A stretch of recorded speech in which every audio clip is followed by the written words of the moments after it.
Everyone, welcome back to my channel. कसे आहात तुम्ही सगळे?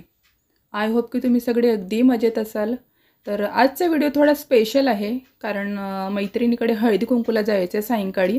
तर चला व्हिडिओला सुरुवात करूया. आत्ता सायंकाळी आज मैत्रिणीकडे हळदी कुंकूला जायचं आहे.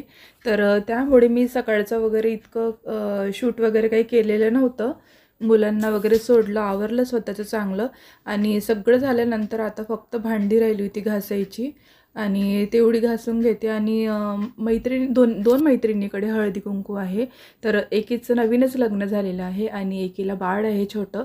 तर तिचं बोरनान पण होतं आणि हळदी कुंकू पण होतं. तर ती खूप त्रास द्यायची, त्यामुळे मी तिला घरात आणलेलं आहे. थोडं म्हटलं चला तुम्ही तुमचं आवरा, मी हिला नेते माझ्याकडे. आणि तिच्याचकडे बघून बघून मी कामं करत आहे. तर आहे ती खाली इकडे तिकडे फिरत आहे. पण एक भीती असते की लहान मुलांना असं एकटं ठेवू नये, त्यामुळे मी तिला सारखं सारखं बघून बघून मी माझं आवरत होते. थोडी भांडी राहिली होती आणि 1-2 कामं राहिली होते. तर चला ते झालं तेवढं. आणि ती जरा रडायला लागली तर मी तिला नेऊन सोडलं तिच्याकडे. आणि मग आता माझं एवढं काम राहिलं होतं ते मी हे रात्री लसूण भिजत घातलेला होता, कारण सोलून ठेवलेला लसूण होता तो संपलेला होता. आणि असं जर प्रोसेस करून ठेवली ना सुरुवातीलाच तर कसं फास्ट घेऊन आवरतात कामं, पटकन उरकतात. तर लसूण मी भिजत घातलेला होता आणि त्याला फक्त छान असं पाण्यातच असं छान असं क्रश करून घ्यायचं आणि ॲटोमॅटिक त्याचे वरचे ते साल असतात ना ते निघून जातात. आणि जे राहिलेले आहेत तर ते आपण जेव्हा नॅपकिनवर त्याला टाकतो आणि चोडतो ना नॅपकिनने, त्यावेळेला पण ते निघून जात असतात. तर बघा इथे बऱ्यापैकी वरचे जे साल आहेत ते निघून गेलेले आहे आणि थोडेफार आहेत त्याला. तर ते मी जेव्हा नॅपकिनवर त्याला असं चोडून घेणार ना त्यावेळेला सगळं ते निघून जाते. आणि छान असं मग सुकवून आणि त्याला बॉटलमध्ये भरून आपण एकतर फ्रीजमध्ये ठेवू शकतो किंवा बाहेर. तर मी शक्यतोवर लसूण फ्रीजमध्ये ठेवत नाही, त्याला वास येतो, म्हणून मी काचेच्या बॉटलमध्ये त्याला स्टोअर करून इथे ओट्यावरच एक साईडला ठेवत असते. आणि शक्यतोवर 4 ते 5 गाठी असतात ना त्याचे एका टायमाला, म्हणजे मी त्याचं घेऊन ते स्टोअर करत असते लसूण वगैरे. शक्यतोवर खूप जास्त करत नाही, कारण प्रत्येक भाजीला लागत नसतो आणि कुठल्या भाजीला सुक्या भाज्यांना लागत पण नसतो, त्यामुळे मी अति जास्त करत नाही, कारण त्याचा वास तयार होतो बॉटलमध्ये पण. तर चला असं लसूण वगैरे छान हे करून बॉटल स्टोअर करून ठेवली मी आता साईडला. आणि जे जास्त वेळाचं जे काम आहे, म्हणजे आता मला जर कुठली भाजी करायची आहे रस्साभाजी, त्यावेळेला मला सोलत बसायचा जो माझा वेळ आहे तो पण इथे वाचला. तर असं तुम्ही करू शकता आणि खूप छान लवकर सोललं जाते, जास्त मेहनत पण लागत नाही. फक्त पाण्यात टाकून ठेवायचं आणि त्याला क्रश करून छान असं काढून घ्यायचं. तर चला त्यानंतर आता माझे एवढं काम होतं की ते छान बऱ्यापैकी ऊन वगैरे आलं होतं. तर 1 वाजेपर्यंत 12:30पर्यंत ऊन असते बाल्कनीत. आणि म्हटलं चला आता ऊन वगैरे छान घेतली त्यांनी. त्यानंतर आता मी कपडे वगैरे काढून घेतली. थोडीफार आहे ऊन बाल्कनीत अजून पण, म्हणून खूप जास्त पांढरं दिसत आहे तिथे. प्रकाश भरपूर आलेला आहे कारण त्या साईडने कॅमेरा ठेवलेला आहे म्हणून. तर रात्रीचे कालचे कपडे होते ते काढून आता आतमध्ये नेऊन ठेवले आणि दुसरे वाळत घालून घेते. आणि एक साईडला ठेवलेलं आहे स्टँड माझं कपड्यांचं. ते स्टँड कसं माझं उंच होतं आधी, जास्त 4 लेअरचं होतं. पण काय व्हायचं की मला खूप वरपर्यंत होतं, त्यामुळे मला पुढचं दिसतच नव्हतं. आणि दोन्ही भिंतीला मी स्टँड वगैरे कुंड्या वगैरे हँग केलेल्या आहे लाकडी पाट्या ठोकून.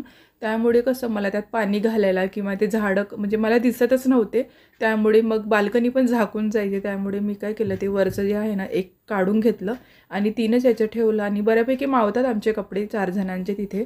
जेव्हा एक्स्ट्रा कोणी असले पाहुणे वगैरे त्यावेळेस पण त्या फळ्या उघडल्या ना त्यांच्या की ते मावतात तरी पण कपडे. आणि चला ते पण काम झालं. आणि सगळं आवरल्यानंतर आता फक्त कालच्या दिवशीने हे कुशनचे कवर धुवून घेतले होते, तर ते आता घालून घेते. कारण हे कसं ते डायरेक्ट असं जर ठेवलेलं इतकं छान दिसत नाही. आणि ते जे कुशन आहेत ना ते मी घरी स्वतः तयार केलेले आहे.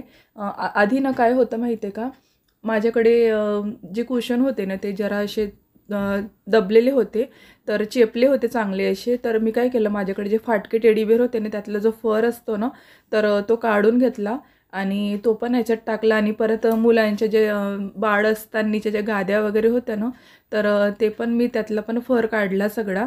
आणि घरातच मी मशीनवर ते शिवून कुशन तयार केले. आणि मिशोवरून हे मी कवर मागवले होते. आय थिंक 130 की 35ला काहीतरी मला ते 5चा सेट मिळालेला होता. आणि बऱ्यापैकी खूप छान आहे ते. फक्त कसं असतं ना, हिवाळ्यात मला बोटांना जो थोडा वायजड होतो ना, त्याच्यामुळे माझ्या बोटांना जरा ते खरखर वाटत असते. अदरवाईज ते खूप छान आहे कवर. परत मला कॉटनचे घ्यायचे आहे, एकदा ते पण मागवून घेणार. तर असं कुशन वगैरे मी घरातच तयार करत असते बऱ्याच वेळा. मी जे वेस्ट असते ना ते मी कधीच फेकत नाही, कुठलंही असो. आणि मी बऱ्याच वेळा तुम्हाला सांगत असते की वेस्ट इज बेस्ट, त्यामुळे फेकण्याच्या आधी विचार करायचा त्याचा. तर चला, इथे मी कुशन वगैरे छान असे रात्रीच्या दिवशी शिवून घेतलेले होते. आणि तो जो कापड आहे ना त्याचा, तर तो पण कापड माझे जे जुने कुशन होते ना, तर तेच कुशन मी त्याच्यातच फर भरून हाताने सुई दोऱ्याने शिवून घेतलं, कारण मशीनवर जमले नसते ते. त्यानंतर मग मी त्याला स्टिच लास्टला केलं. सुरुवातीला मी हातानेच सुई दोऱ्याने भरून घेतलेलं आहे ते.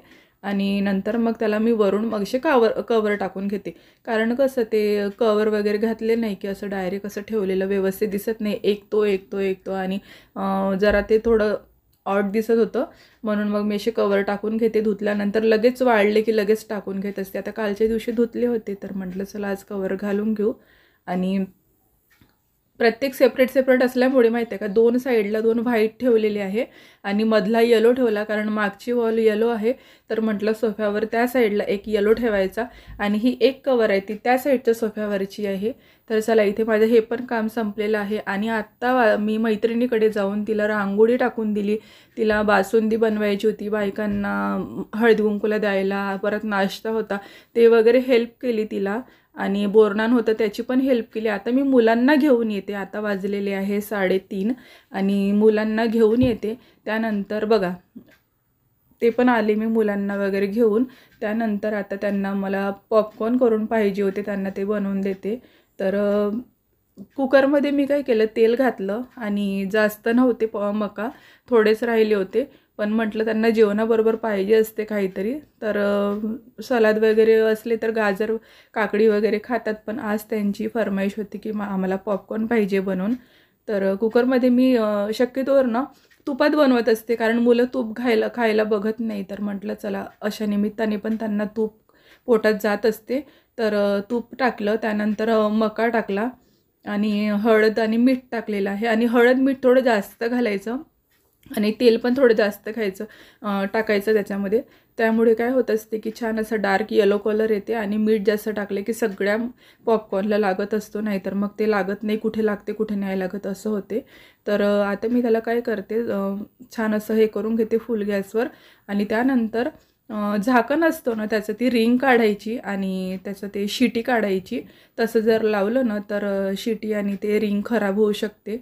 त्यामुळे जर सुकं लावलं तर रिंग नेहमी काढायची, लक्षात ठेवायला पाहिजे हे. कारण सुरुवातीला कसं होतं की मी अजिबात कुकरमध्ये बनवतच नव्हती आणि मला माहीत पण नव्हतं कुकरचं. मग मला असंच कळलं, मी मोबाईलवर वगैरे बघितलं. त्यानंतर मग मी आता कुकरलाच बनवून देते त्यांना. आणि जर कधी कुकर कामात असला तर मग तेव्हा कुठं पातेल्यात वगैरे बनवते. तर चला, इथे हे पण मांडून घेतलं आणि फुल गॅसवर राहू द्यायचं सुरुवातीला. नंतर जेव्हा ते असे फुटायला लागतात ना, त्यावेळेला मग ती गॅस कमी करायची आणि स्लो गॅसवर मग ते होऊ द्यायचं. ॲटोमॅटिक ते तयार होतात सगळे अगदी 5 मिनटात. तर चला, इथे पॉपकॉर्न वगैरे छान असं हे केलं. त्यानंतर आवरून घेते सगळं, कारण मी मुलांना आणल्यानंतर त्यांना जेवण वगैरे दिल्यानंतर सगळं तसंच राहू दिलं होतं. आता मका मांडला आणि घडी बघते वारंवार की किती वाजले, कारण मला तिच्याकडे लवकर जायचं होतं. दोन्ही मैत्रिणींकडे हळदी कुंकू होतं, लवकर जायचं होतं. घरातलं स्वयंपाक वगैरे आवरून. तर आता मुलांना मका देते खायला, त्यांची जेवणं वगैरे झाली आणि मुलं पण छान असे बसून एन्जॉय करतात. तर इथे कॅमेरा आरोहीने फिट केलेला आहे, त्यामुळे तिने थोडा जास्त प्रकाश ठेवला त्यात आणि मी काही लक्ष केलेलं नाही, तर थोडा जास्त उजळ दिसतोय. तर जाऊ द्या, मुलीचं तेवढं समजून घ्या तुम्ही पण.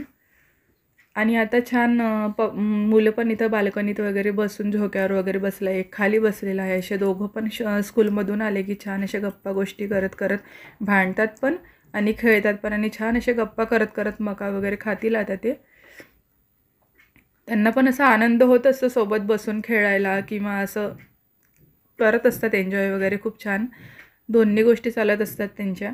तर चला, आत्ता स्वयंपाक वगैरे उरकून घेतला. फास्टमध्ये आणि 6:30पर्यंत मला 6:30ला जायचं होतं तिच्याकडे, पण मला थोडा उशीर झाला. आता 6:45 झालेले आहे, कारण स्वयंपाक वगैरे उरकून घेतलेला होता, पण मिस्टर गुरुवारचा बाजार असल्यामुळे बाजारात गेले होते भाजीचं वगैरे आणायला. त्यामुळे मग जरा त्यांची वाट बघता बघता उशीर झाला. मुलं पण नव्हती घरात, तर मी जाऊ शकत नव्हती. आता छान असं आवरलं आणि पटकन तिच्या दोघींकडे पण जाऊन येते हळदी कुंकूला. तर मी कशी दिसत आहे आणि साडी कशी दिसते मेन म्हणजे मला कमेंट्समध्ये नक्की सांगा. तर चला आवरलं आहे, आता जाते तिच्याकडे हळदी कुंकूला. तर ही नवीन लग्न झालेली मैत्रीण आहे आणि ती खाली बसलेली आहे. तिचं बाळ आहे छोटं आणि तिचं बाळाचं बोरनान आणि हळदी कुंकू असं दोन्ही कार्यक्रम आहे. तर आमच्याकडे गावाला कशी पद्धत असते ना, हळदी कुंकूला म्हणजे विदर्भात साईडला आहेत आम्ही. तर कसं असते, जिचं हळदी कुंकू असते ना, तर तिने जर आपल्याला हळदी कुंकू दिलं आणि जे वाण असते ना, ते वाण दिलं ना की त्यावेळेला तिला उखाणं म्हणायला सांगायचं असते. आणि इकडे पद्धत कशी आहे मुंबई पुणे साईडला, की जिच्या घरी हळदी कुंकू असते ना, तिच्या घरी आलेल्या तिच्या मैत्रिणी असतात ना, बायका वगैरे, तर त्या उखाणे घेत असतात. पण आमच्या गावाला तशी पद्धत नाही आणि म्हणूनच माझं हळदी कुंकू असताना सुद्धा तिने मला असंच केलं होतं आणि मी पण तिला आता तेच केलं की आता तुझी पाळी आहे, तर तू हळदी कुंकू देताना तू मला उखाणं सांग. म्हणूनच मी तिचे हात झाकून घेतलेले आहे आणि तिला मी सोडणारच नाही तिने उखाणं सांगेपर्यंत. तर खूप छान असा उखाणा तिने घेतलेला. पण आजूबाजूला तुम्ही बघताय की लहान मुलं आहे आणि त्यांचा भरपूर आवाज त्यात गेलेला होता. त्यामुळे मला छोटीशी क्लिप लावायची होती, पण मी तिथे लावली नाही. मी शूट केलं, पण मी आवाज रेकॉर्ड केलेला बघितला, इतकं मला आवडलं नाही ते. तर चला जाऊ द्या. ती ग्रीन साडीवाली आहे, तिच्याकडे पण हळदी कुंकू होतं, बोरनान वगैरे, पण भरपूर गर्दी असल्यामुळे मी तिथलं शूट केलं नाही. आणि ते तिला आशीर्वाद पाहिजे होता माझ्याकडून, मी दिला तिला आशीर्वाद, तिला जे पाहिजे होतं ते. तर चला, इथे आमची छान अशी मजा मस्ती झालेली आहे. हळदी कुंकूचा कार्यक्रम खूप छान झालेला आहे. तर व्हिडिओ आवडला असेल तर लाईक करा. बाय.